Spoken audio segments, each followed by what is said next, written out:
미국이 이란한테 이겼다라고 합니다. 트럼프가 직접 그렇게 말을 했는데요. 이란 해군도 끝났고 공군도 끝났고 미사일 시설도 거의 다 파괴가 됐다라고요. 근데 이상한 게 있죠. 아니 이긴 쪽이 왜 진 쪽한테 수조 원짜리 동결 자산을 풀어주나요? 뭔가 상당히 앞뒤가 맞지가 않는 내용인데 이번 영상 끝까지 보시면 이번 현장에서 진짜 무슨 일이 벌어지고 있는지 아시게 될 겁니다. 먼저 지금 상황부터 정리해드려 볼게요. 방금 전에 발표된 속보입니다. 미국과 이란 대표단이 협상 테이블에 앉았고요. 신화통신이 보도한 내용이었고 원래 이 회담은 하루짜리로 계획이 됐었는데 이란과 타스팀 통신에 따르면 하루 더 연장될 가능성이 있다 이렇게 말을 하고 있습니다. 아직까지 확정은 아니겠지만요. 하루짜리 회담을 연장까지 고려한다? 이건 양쪽 다 뭔가 얻어내고 싶은 게 있다는 뜻이겠죠. 그리고 협상 자체가 진행되는 와중에 아주 의미심장한 일이 하나 벌어졌는데 이 미국의 해군 함정 여러 척이 호르무즈 해협을 통과했습니다. 근데 여기서 중요한 거는 이란 측과 사전 조율도 없이 그냥 통과를 해버린 겁니다. 이 미국 매체에 따르면은 이란 전쟁이 시작된 이후로 이런 건 처음 있는 일이라고 해요. 그리고 트럼프는 이 상황을 아주 자신 있게 설명했습니다. 트루스 소셜에 직접 글을 올렸는데 그 내용을 봤을 때 이란의 해군, 공군, 방공망이 사실상 무력화가 됐고 미사일이나 드론 시설도 대부분 파괴됐다라고 했습니다. 그러면서 이란이 전쟁에서 크게 패배하고 있다라고까지 주장을 하고 있는데요. 여기까지만 보면 미국이 완전히 이긴 것 같죠. 근데 이란 쪽 이야기를 들어보면 또 분위기가 조금 달라집니다. 이란의 국영TV 기자에 따르면은 이란이 이번 협상에서 내건 조건, 그러니까 레드라인이라고 하는 건데 쉽게 말씀드려가지고 여기까지는 절대 양보 안 한다는 선이에요. 바로 4가지입니다. 호르무즈 해협 통행권을 보장해라. 그리고 전쟁으로 입은 피해에 대해서 배상금을 내라. 해외에 묶여있는 이란 돈을 풀어라. 그리고 이 지역에서 전면적으로 정전을 해라. 전쟁에서 크게 졌다는 나라가 내미는 조건치고는 상당히 당당하다고 느껴질 수밖에 없겠습니다. 그리고 더 놀라운 건 그 다음인데요. 로이터 통신이 이란 고위 소식통을 인용해서 보도한 내용에 따르면은 미국이 카타르를 포함해가지고 해외은행에 보관돼 있던 이란의 동계열 자산을 풀어주기로 합의를 했다는 겁니다. 여기서 동계열 자산이 뭐냐? 쉽게 말씀드려가지고 이란 돈인데 제재 때문에 못쓰게 묶여있던 돈들이에요. 이걸 미국이 풀어주기로 했다는 건데 한번 생각을 해보세요. 이 트럼프는 이란이 졌다라고 하는데 왜 진 쪽 돈을 왜 풀어주나요? 이거는 둘 중에 하나밖에 없습니다. 미국도 이번 협상에서 뭔가 받아내고 싶은 게 있다거나 아니면 지금 상황 자체가 트럼프 말처럼 일방적이지가 않다라는 거죠. 지금까지 공개된 자료만 보면요. 양쪽 다 무언가를 주고받는 구조로서 가고 있는 것으로 보여지고 있습니다. 여기서 갑자기 이야기가 조금 다른 방향으로 가게 될 텐데요. 암호화폐 이야기가 나와요. 왜 국제전쟁협상에서 갑자기 코인이 나오냐고요. 이게 진짜 소름 돋는 부분인데 이란 혁명 수비대라는 곳이 있습니다. 이란의 군사 조직인데 이 조직이 호르무즈 해협을 지나가는 유조선들한테 통행료를 요구를 했고요. 근데 그 통행료를 현금이나 달러가 아니라 암호화폐로 받겠다고 하는 겁니다. 이 비인금토라는 매체가 보도한 내용인데요. 자, 그러면 비트코인으로 받을까요? 이 체이널리시스 분석에 따르면요. 비트코인보다는 스테이블 코인의 가능성이 높다고 합니다. 스테이블 코인 같은 경우는 달러 가치에 맞춰서 가격이 거의 안 움직이게 설계된 코인이죠. 이 비트코인 하루에도 몇 %씩 오르내리는데 유조선 한쪽 통과하는데 내는 돈이 하루 만에 가치가 왔다 갔다 한다? 그럼 당연히 곤란하겠죠. 그러니까 가격이 안정적인 스테이블 코인이 더 적합하다. 이런 논리를 가지고 있어요. 그리고 여기서 숫자가 하나 나옵니다. 이 채널리시스에 따르면은 이란 혁명 수비대랑 관련된 암호화폐 지갑에 들어온 돈 2025년 기준으로 30억 달러를 넘었을 것으로 추산된다라고 해요. 우리 돈으로 대략 4조 원이 넘는 규모인데 이 정도 규모로 이미 암호화폐를 운영해 본 경험이 있다 보니까요. 이 통행료도 스테이블 코인으로 받을 가능성이 높다라는 거고 다만 이런 부분들 해석이 갈릴 수 있겠습니다. 이 체이널리시스가 직접 지적한 리스크도 있어요. 스테이블 코인은 발행하는 회사가 있죠. 예를 들어서 USDT를 만드는 테더라는 회사가 있는데 이 회사가 특정 지갑의 자산을 동결시킬 수 있습니다. 그러니까 이란이 스테이블 코인으로 돈을 받아도 발행사가 미국 정부 요청받고 그 돈 얼려버리면 아무런 소용이 없다는 거예요. 이게 바로 스테이블 코인의 약점입니다. 그러면 이 모든 걸 종합해서 앞으로 어떻게 될 가능성이 높을까요? 가장 현실적인 시나리오는 이렇습니다. 미국과 이란이 부분적인 합의에 도달할 가능성이에요. 왜 그렇게 보고 있느냐?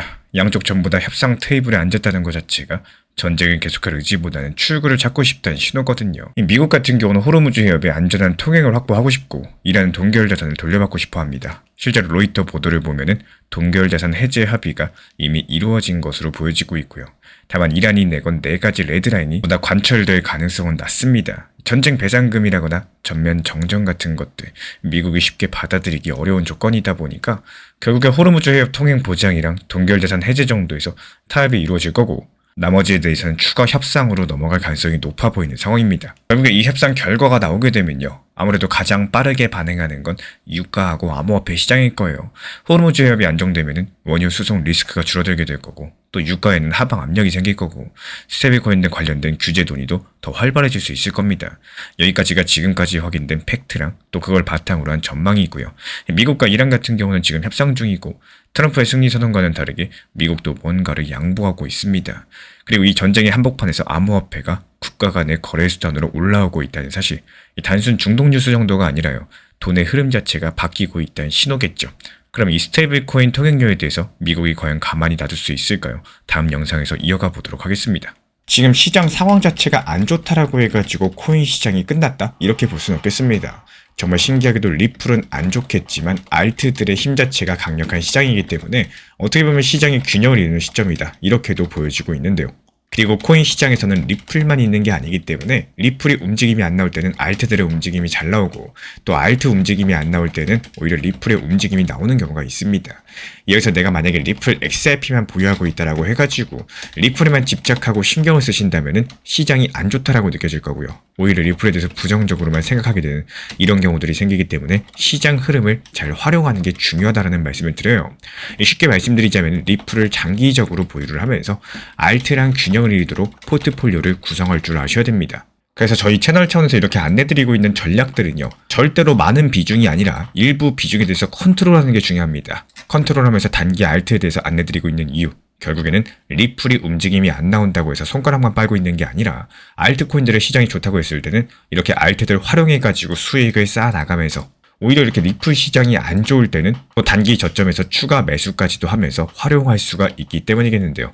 내 포트폴리오가 균형을 잘 이루고 있는지 한번 확인을 해보시고 이런 정보방에 대해서 입장을 필요하신 분들께서만 말씀해 주시면 입장 안내 드리도록 하겠습니다. 구독과 좋아요만 부탁을 드릴게요. 요즘 시장 상황을 살펴보면요, 단순하게 가만히 그냥 보유만 하고 있는다고 해서 수익이 나오는 시장은 아닙니다. 현실적으로 봤을 때 대부분의 수익을 잘 보시는 분들 같은 경우는 이 투트랙 전략을 활용을 하고 계시는데요. 쉽게 한번 생각을 해보시면은 메인 비중에 대해서는 중장기적인 관점에 대해서 이 중요한 핵심 내용들, 그리고 중장기적인 타점에 대해서 안내를 도움드리고 있고요.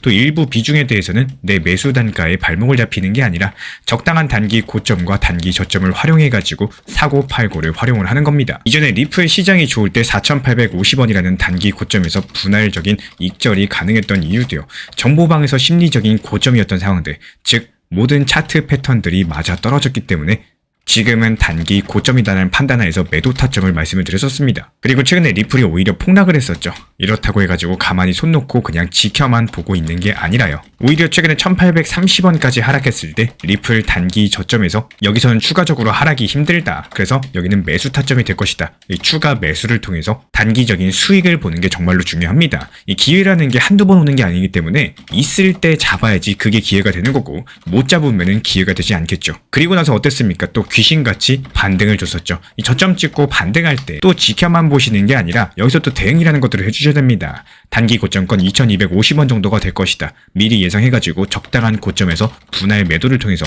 결국에 메인 비중은 중장기적으로 보면서도 이 높았던 메인 중에 평단은 낮췄고요. 오히려 비중과 수량을 늘려나갈 수 있는 투트랙 전략을 활용할 수 있는 방법이자 노하우입니다. 그렇게 2250원 라인에서 분할 매도를 했으면은 다시 한번 바닥 구간이라고 할 수 있는 단기 저점, 다점 1900원 라인에 대해서 리플 정보방에서 다시 한번 안내를 드렸던 이유도요. 결국에 높을 때 팔았으면은 낮을 때 사가지고 효율적인 시장을 대응을 해야 되기 때문입니다. 말 그대로 중장기 비중은 그냥 계속 가져가시면 되는 거고요. 다만 이거를 단순하게 지켜만 볼 수가 없기 때문에 이 투트랙 전략을 사용해가지고 단타 비중에 대해서 저점에 매수해서 단기 고점에 매도하고 여기서 날 수익에 대해서 절반 정도는 중장기 포트폴리오로 옮기고요. 또 나머지 절반 수익에 대해서는 내가 개인적으로 활용을 하거나 아니면 추가적인 단기 포트폴리오에다가 추가적인 입금을 통해 가지고 수익금으로서 또 굴려갈 수도 있겠죠. 결국에 이 리플 XRP라는 코인이요, 단순하게 좋아하는 거 그리고 리플을 잘 활용하는 거, 이 두 가지는 천지 차이 별개일 수밖에 없습니다.